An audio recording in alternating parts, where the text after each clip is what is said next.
And don't make the mistake that most of your mothers and fathers made.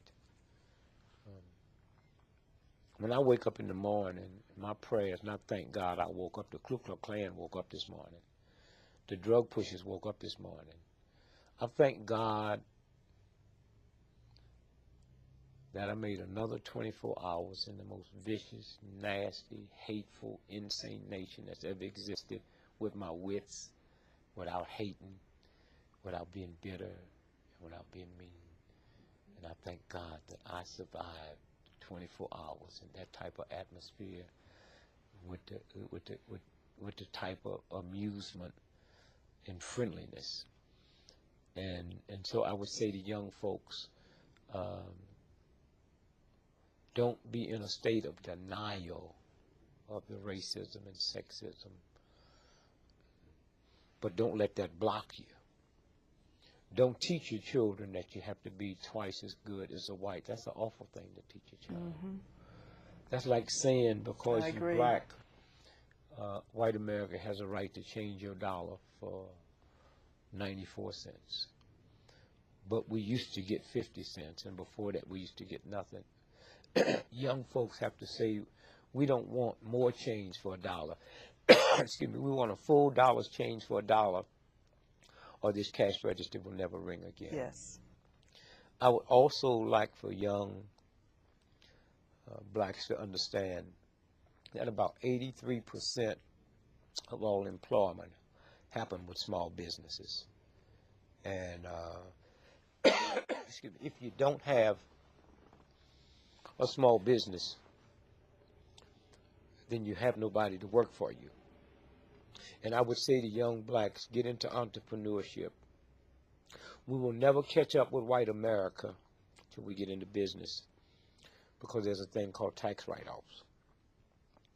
And if you have a job and come together, 10 of you, and open up a corporation and have somebody run it, you hiring somebody to run it, but you have tax write-offs. 98% of people that fly first class on airplanes would not be there if that wasn't a write-off. And yet, on that first class, they gave away last year $800 million, almost $1 billion of free whiskey.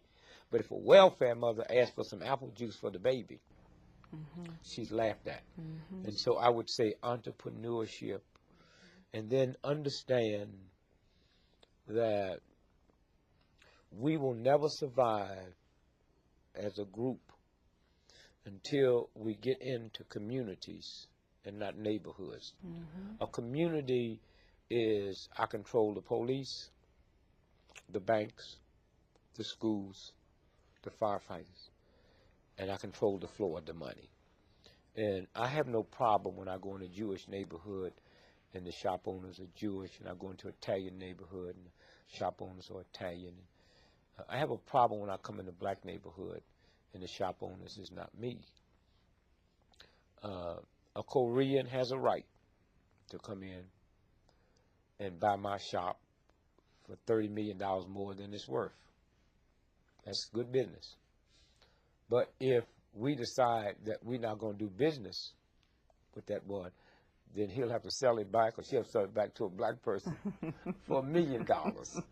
And then the money circulates, and that's how you change. We've been so busy dealing with the hurt and the pain and the misery and glamorizing a hand few that have made it, that we have never really looked at, like they say, your role model. If you haven't got a role model in your house, you should fall on your knees and pray to God, because something is wrong. Yes.